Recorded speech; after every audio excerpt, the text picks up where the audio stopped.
Come, let us explore whether ambition and meditation contradict each other. This morning's lesson is drawn from a good-hearted question found on Reddit. A question that begins with the words, "The contradiction of ambition and meditation," and then continues. I've recently started meditating and reading Eastern philosophy. It seems to me there's a kind of contradiction between ambition in one's career, prestige, earnings, appearance, etc., and living simply with awareness, and the way one who meditates consistently and mindfully does. Have any of you had this experience, and how have you gone about reconciling it? Do you disagree that such a contradiction exists? Let us begin with some broad brushstrokes. Let us pretend that there are three ways that we can move through life. And these three ways are explained in terms of yang and yin. Those upon the path of yang, for whatever reason, are enthusiastic to be rigid, fearful, superstitious, controlling, elitist, cryptic, competitive, and cruel. This controlling tendencies manifest in two ways. Categorically, two categories of ways: aversion and avarice, pushing and pulling. And so it can be argued, and it was really argued this way during the 80s, during the great motivational speaker boom, that we can rigid and control our way to the dreams of avarice. That may be true some of the time, and these attributes may take us many places, but peace nor fulfillment are amongst their number. The opposite is true for the attributes of yin.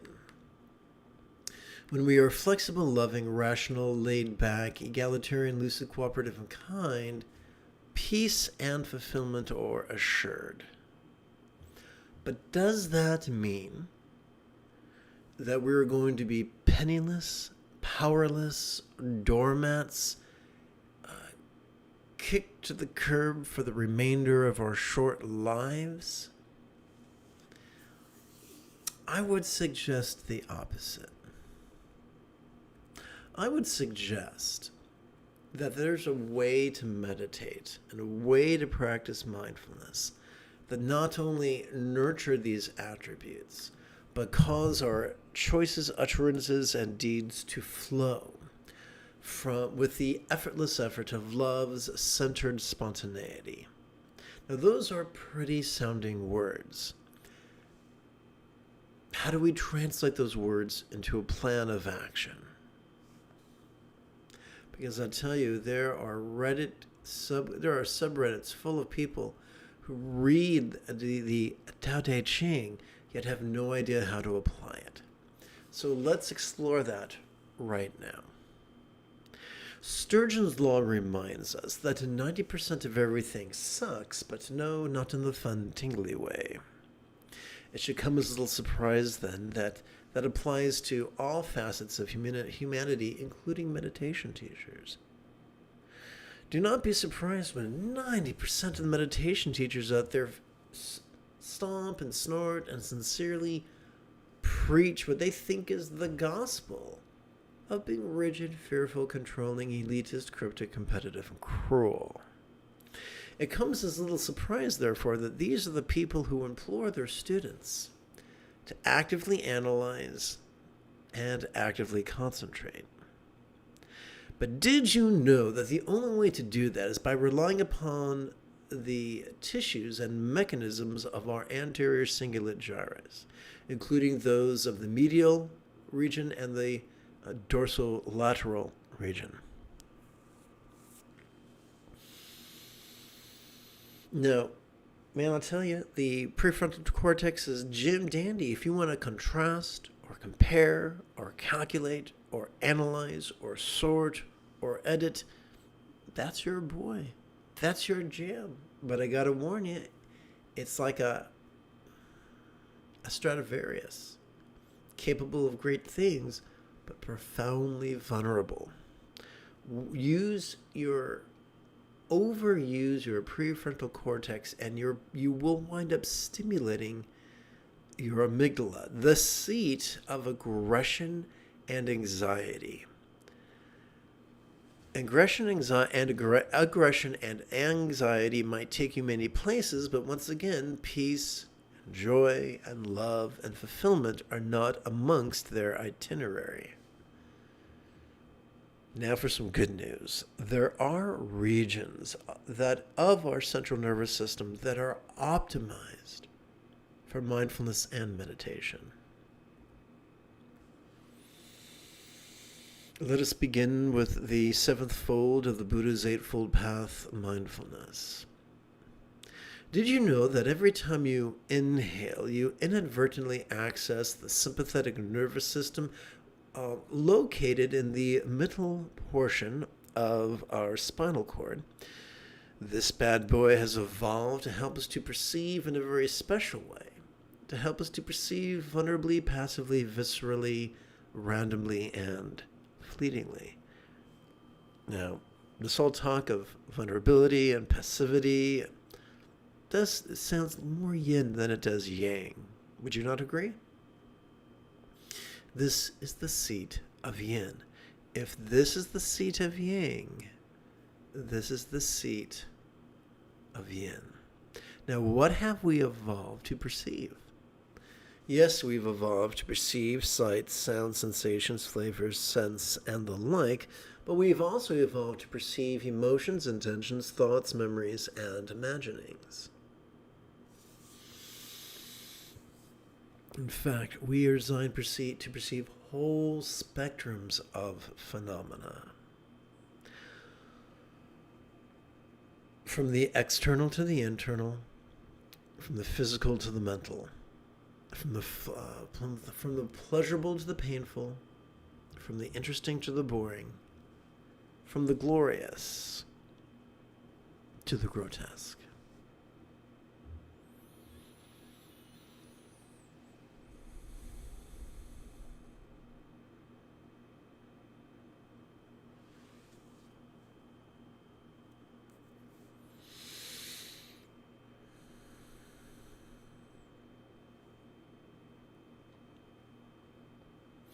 Now, if this sounds like it could be a trifle overwhelming, you're right. But fortunately, evolution has given us an escape valve. You see, every time we exhale, whether we know it or not, we wind up accessing our parasympathetic nervous system, located in both the upper third as well as the lower third of that same spinal cord. This bad boy has evolved to support both physical relaxation as well as mental release. Now, that might not sound terribly impressive, but these two, this mindfulness and meditation of perceiving and releasing, is the key that unlocks the door to many things.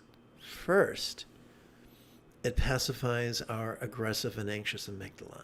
Second, it stimulates our empathetic, compassionate, and loving anterior cingulate gyrus.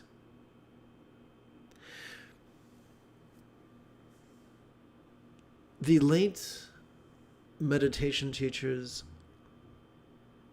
Tulku Thondup and Dilgo Khyentse both insisted that the highest love is not the product of concentration and analysis.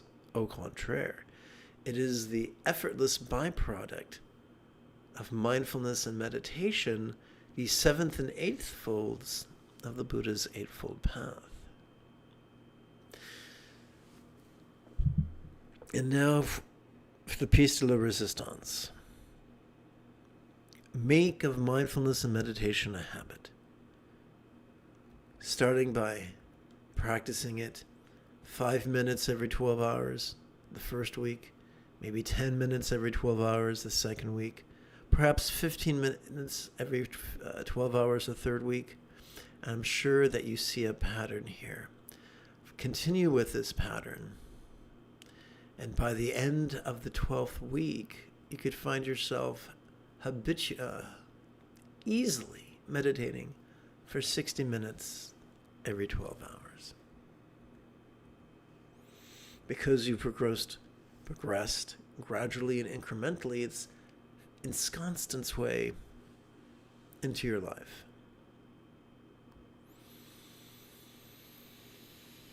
As a fringe benefit of this, your choices, utterances, and deeds will flow with the effortless effort of love's centered spontaneity.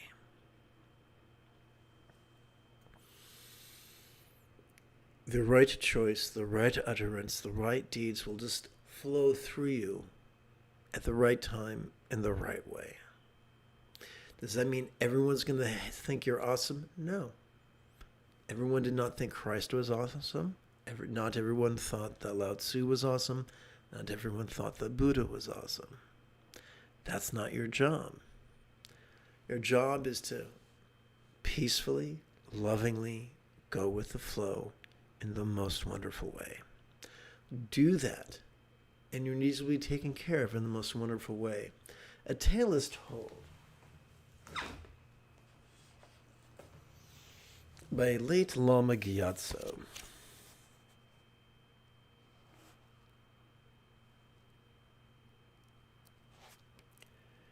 of Tubten Tashi.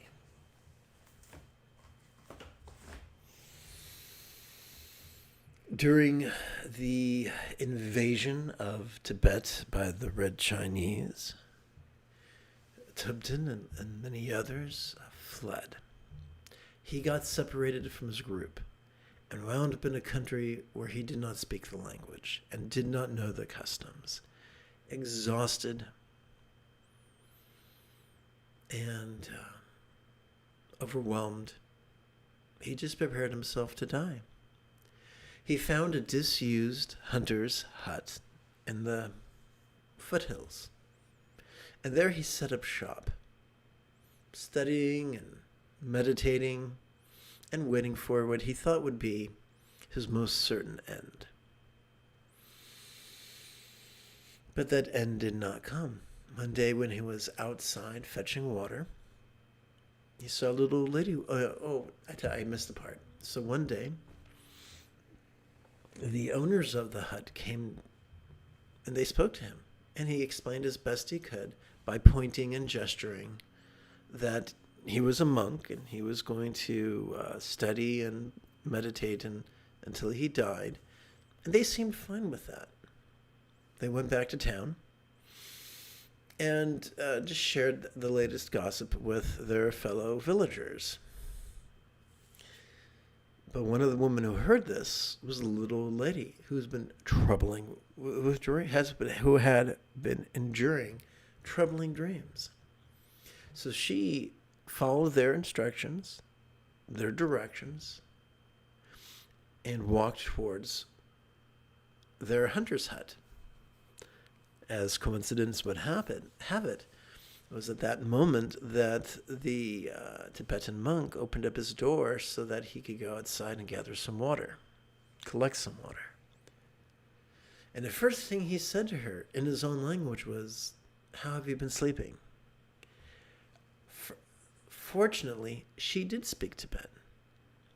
He counseled her, she applied the advice, got great results, and shedded him up amongst the village.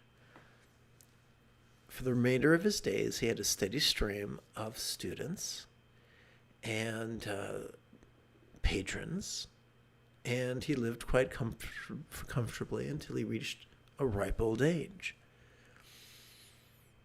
when one of my late teachers was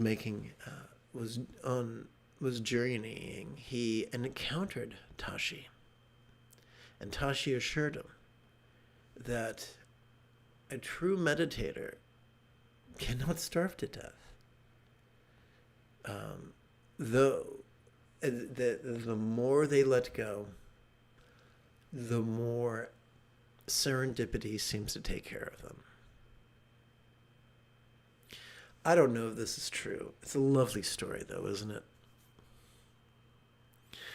As a disabled Lama living in a country that's hostile to the unhoused and the disabled, I take great comfort in that story.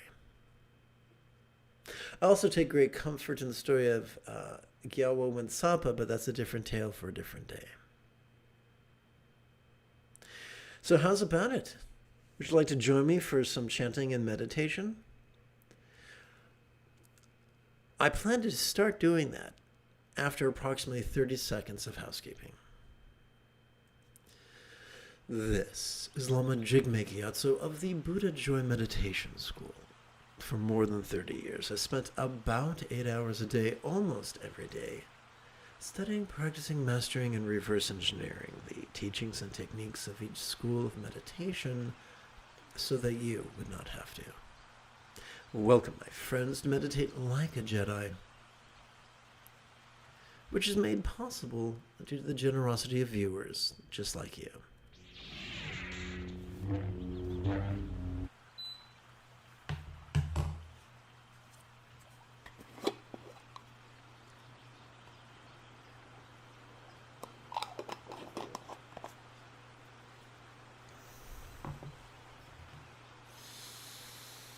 All right. Oops, wrong button. Let's play with the latest iteration of All Good's iconography and meditation. Please chant with me. So, by the way, these individuals are not gods or goddesses to be worshipped or supplicated. These are simply archetypes whose iconography reminds us of the path of meditation. Known in Sanskrit as Samantabhadra, Samantabhadri, Karma Mudra, and known in Tibetan as Kuntu Zangpo Yabyum. It translates into English as All Good One's Mother or Father. Please chant with me. The nudity of the All Good Ones remind us that with inhalations this we are wired to mindfully notice vulnerably, passively, viscerally, randomly, and fleetingly. 2 more times. The nudity of the All Good Ones remind us that with inhalations this we are wired to mindfully notice vulnerably, passively, viscerally, randomly, and fleetingly. The nudity of the All Good Ones remind us that with inhalations this we are wired to mindfully notice vulnerably, passively, viscerally, randomly, and fleetingly. I think I would very much like to show you the essence of Bengali crease counting in 3 phases. Let's begin with phase 1. The most efficient way to access Vairochana Karma Mudra's Om space elements at our crown wheel, real or imagined, is to find the great big knuckle at the base of our right index finger and rest it gingerly upon the tip of our left index finger, and then rest both these hands palm up in our lap in the manner indicated by this statue.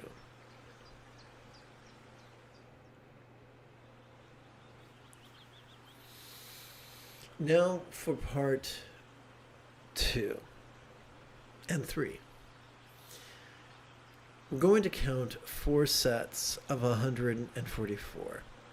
The first set will count with the great knuckle at the base. Well, we'll keep track of all 4 sets by using the knuckles the great knuckles at the base of our index finger, then middle finger, then ring finger, then little finger.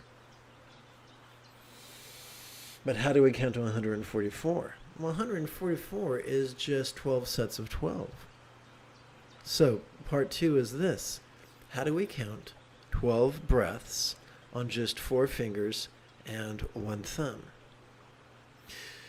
During each inhalation, so by the way, I guess it would be helpful to remind you that the most efficient way to practice mindfulness is to silently, mentally, and passively recite the demonstrative pronoun this during each inhalation. Similarly, the most efficient way to practice meditation is to silently, mentally, and passively recite the one-syllable verb ease during each exhalation.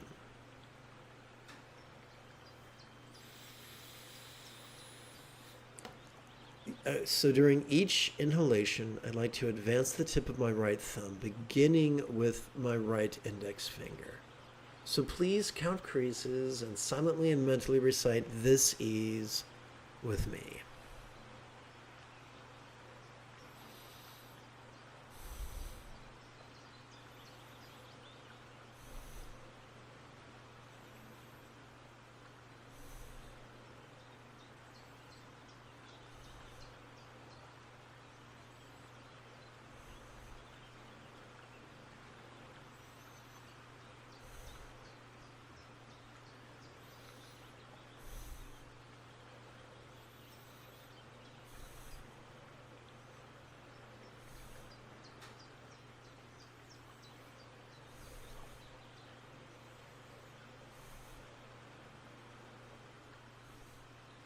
The founder of Dzogchen was Prahe Vajra, who wrote in his foundational text towards the conclusion, "The path is so easy, most people find it difficult." Well, now that we've counted 12 repetitions upon our right hand, how do we count the sets? Well, we do so upon our left hand, with beginning our index finger, the first set of 12 breaths, then the second set, the third set, the fourth, fifth, sixth set, the 7th, 8th, 9th set, the 11th, 12th, the 10th, 11th, and 12th sets. All the while with our hands folded in our lap and the great knuckle of our right index finger resting upon the tip of our left. Does this seem overwhelming? Of course it does. Persist with it twice a day for a fortnight before passing judgment. And I think you'll see it was time well invested.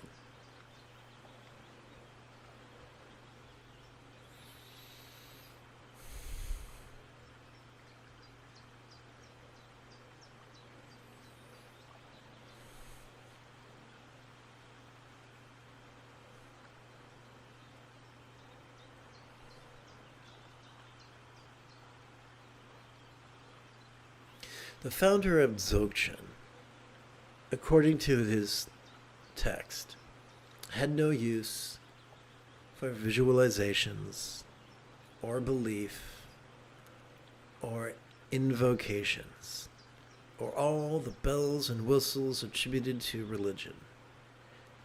He was just a fan of sitting and noticing and releasing.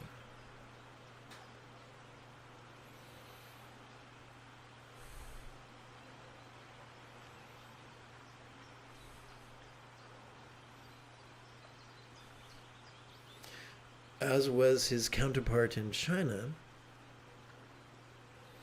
Yongjie Xuanzhui, whose text, The Song of Enlightenment, is still cherished in most zendos to this day.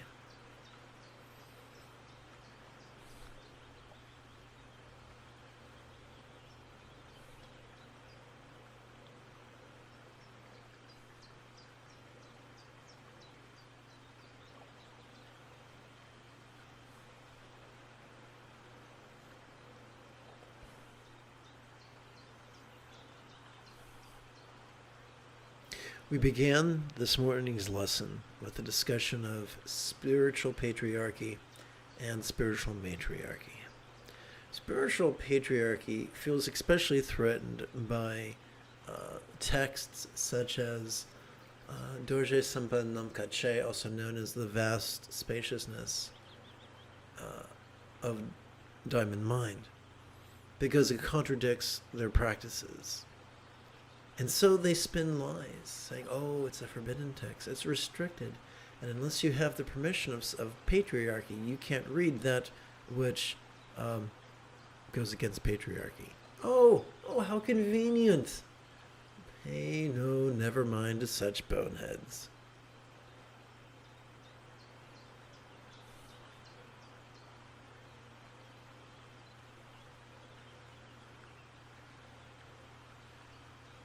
Those who are fearful and those who are controlling will happily scare you into submission.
Please chant with me.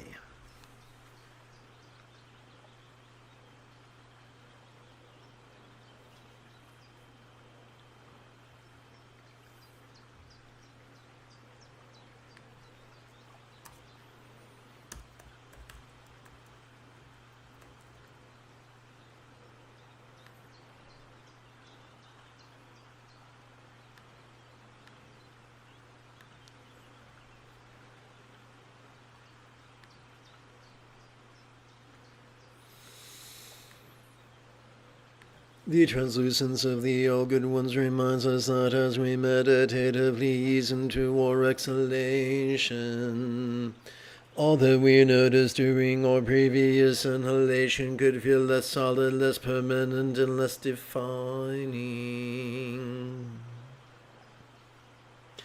The translucence of the All Good Ones reminds us that as we meditatively ease into our exhalation, all that we noticed during our previous inhalation could feel less solid, less permanent, and less defining.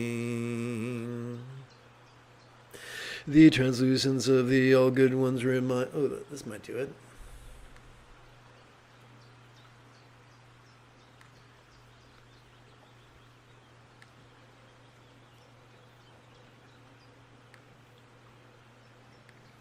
Woohoo. The translucence of the All Good Ones reminds us that as we meditatively ease into our exhalation, all that we noticed during our previous inhalation could feel less solid, less permanent, and less defining. The most efficient way to really access Akshobhya Karma Mudra's Hum water element at our heart wheel is by, let me coordinate everything here,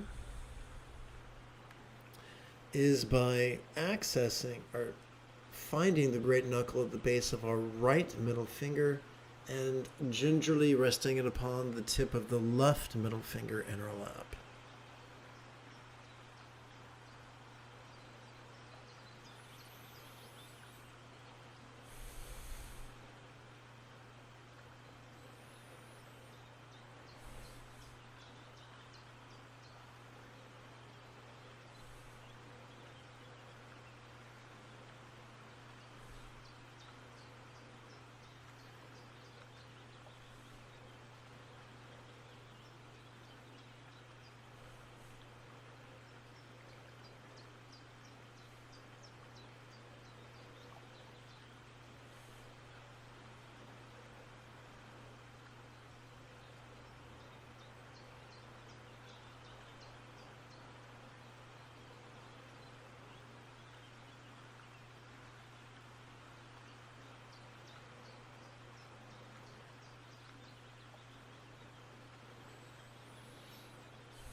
Welcome to the second half of this morning's meditative practice.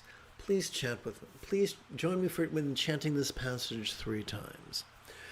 The beauty of the all good ones reminds us of the highest love which... So I must explain. If you've just joined in, the all good ones, known in Sanskrit as Samantabhadra and in Tibetan as Kunduzangpo, are merely archetypes that remind us of the teachings.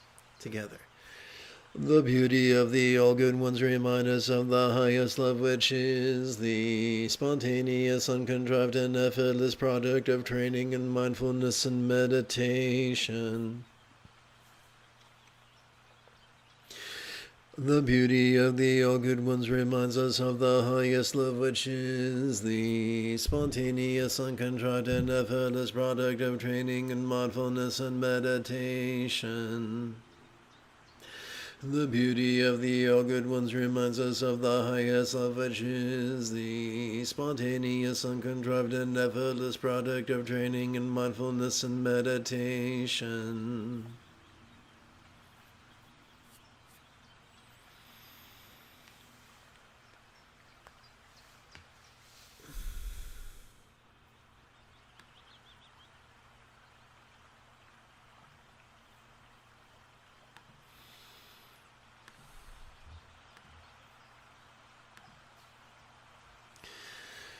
The most efficient way to plug into real or imagined Ratnasambhava Karma Mundara's Tram earth element at our navel wheel is to perform the following.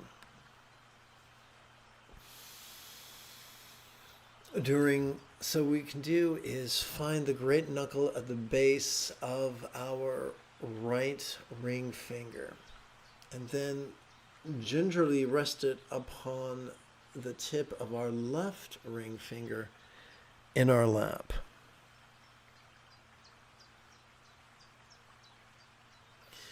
The most efficient way to practice, in our lap.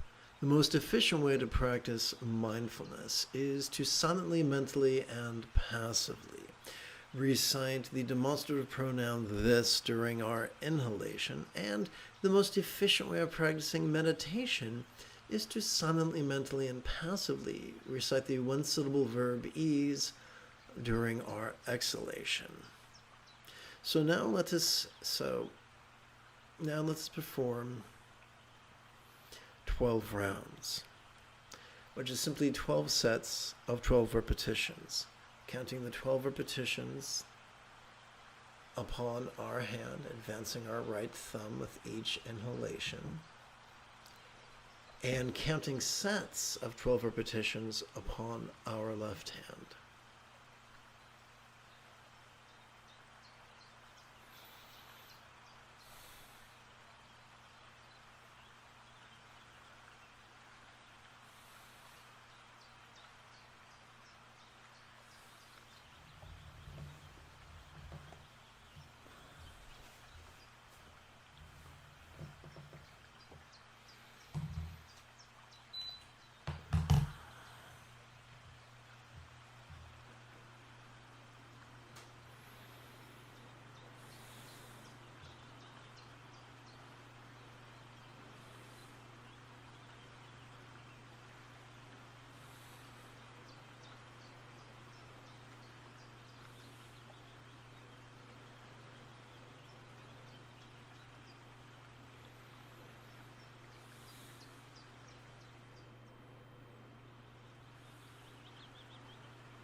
Please join me in performing this morning's final recitation, and please join me in performing 3 repetitions of it.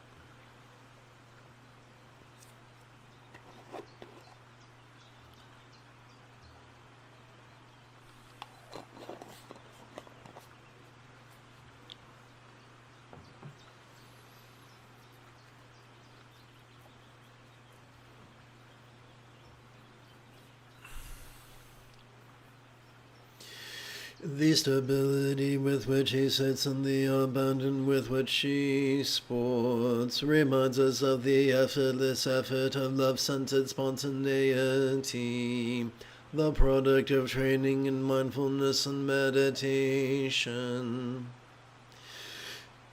The stability with which he sits and the abandon with which he sports reminds us of the effortless effort of the centered spontaneity, the product of training in mindfulness and meditation. I apologize, I just did a slow motion tick. It was involuntary. I'm sure it was kind of freakish. I'm disabled, that happens sometimes. The stability with which he sits and the abandon with which he sports reminds us of the effortless effort of love-centered spontaneity, the product of training in mindfulness and meditation.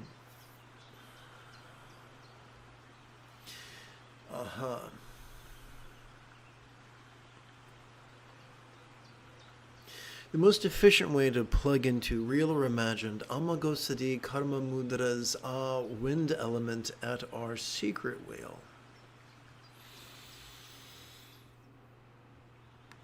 is to gingerly rest the great knuckle at the base of our left little finger upon the tip of our, the great knuckle at the base of our right little finger upon the tip of our left little finger in our lap.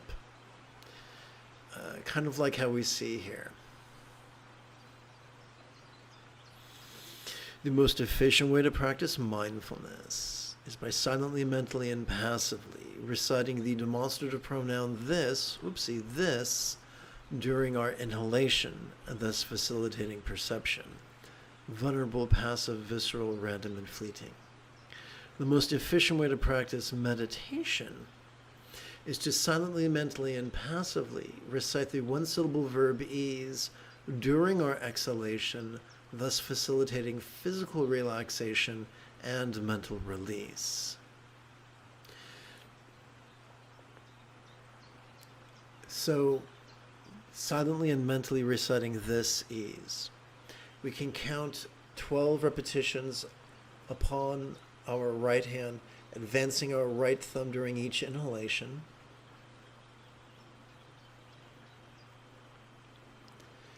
And on our left hand, we can count sets of those 12 repetitions, once again, beginning on our index finger.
If you feel that I have earned it, you could give this live stream a thumbs up. You could even help support this channel. In approximately 10 1/3 hours, I would very much like to return to lead today's evening meditation class and group practice. And if you are as geeky as me, may the Force be with you always.